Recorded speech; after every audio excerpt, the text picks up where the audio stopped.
pašnikih mi daje ležišča, k vodam počitka me. Milosti polna, Gospod je s teboj, blagoslovljena si med ženami in blagoslovljen je sad tvojega telesa, Jezus.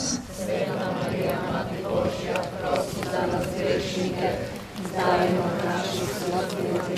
Zdrava Marija, milosti polna, Gospod je s teboj, blagoslovljena si med ženami in blagoslovljen je sad tvojega telesa, Jezus. Sveta Marija, Mati Božja, prosi za nas grešnike, zdaj in v naši smrtni uri.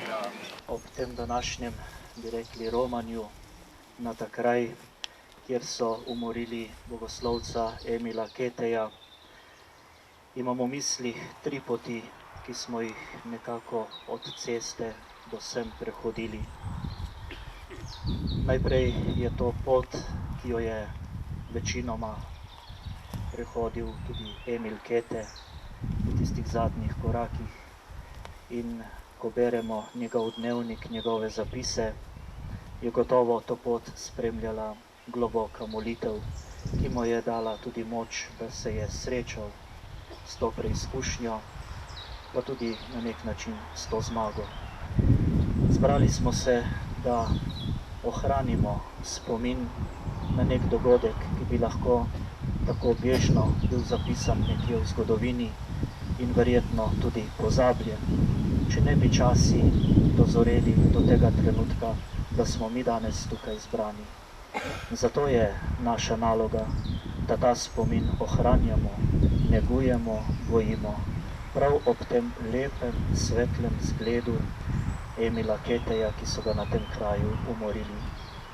Omenil sem že njegov dnevnik in prav ob današnjem evangeliju, pa tudi ob tem današnjem srečanju, me tako lepo nagovarja to povabilo, ki ga Jezus položi pred nas.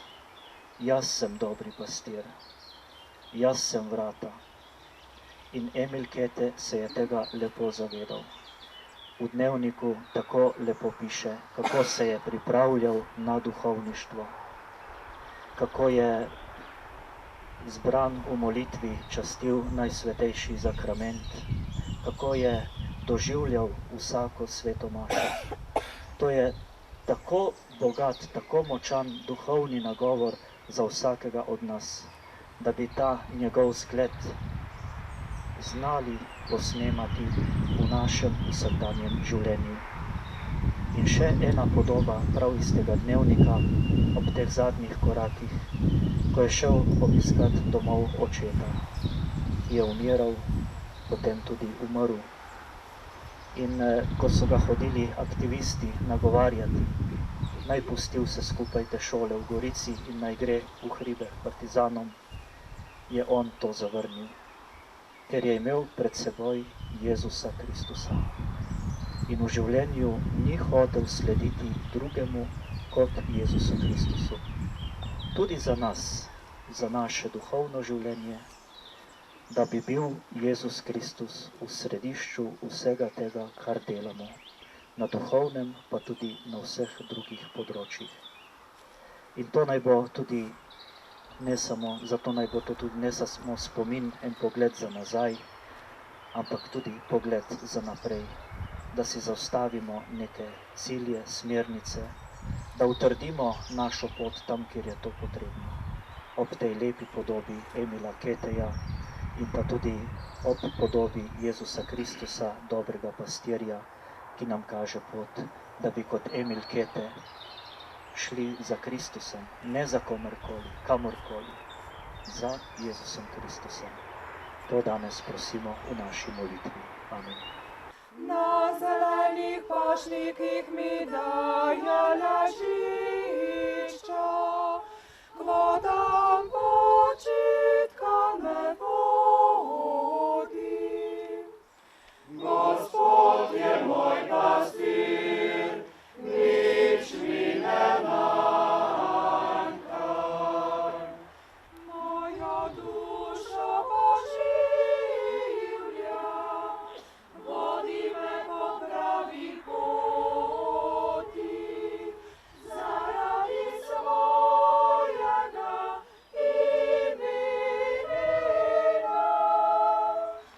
Rad bi še posebej pozdravil dva, ki sta zelo zaslužna, da se tudi tukaj zbiramo.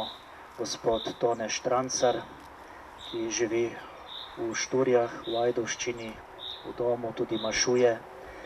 On je rojak in tudi vrstnik pokojnega Emila Keteja.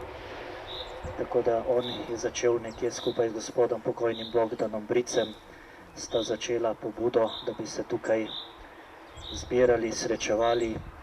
Potem je tukaj gospod Tone Pust, ki je tudi poskrbel že za eno knjižico, v kateri je objavljena življenjska pot in tudi njegov dnevnik pokojnega Emila Keteja.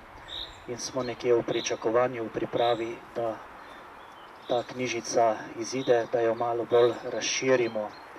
Ko sem govoril z gospodom škofom Jurijem, je rekel, je zelo naklonjen, da bi tudi počasi začeli pripravljati za postopek za beatifikacijo, ker je podoba Emila Keteja je najbolj čista. Nobene politike, samo kako se je pripravljal na duhovništvo, tudi tisti, ki so se ga spominjali iz tistih časov, ko so bili skupaj v bogoslovju. In gotovo, da je bil umorjen in, kot rečemo, in odium fidei, iz sovraštva do vere. Emil Kete je bil že na tej poti priprave na duhovništvo, ki se je pripravljal z vso gorečnostjo in veliko pričakoval, da bo kot duhovnik veliko tudi napravil za Božje kraljestvo. No in še to. 25 let po vojni je bilo v Sloveniji največ novomašnikov. No, jaz sem prepričan, da so zrasli ti novi duhovni poklici tudi iz krvi naših mučencev, duhovnikov in bogoslovcev. Torej, duhovni poklici so sad naših molitev, trpljenja in tudi sad mučeniške smrti duhovnikov, bogoslovcev.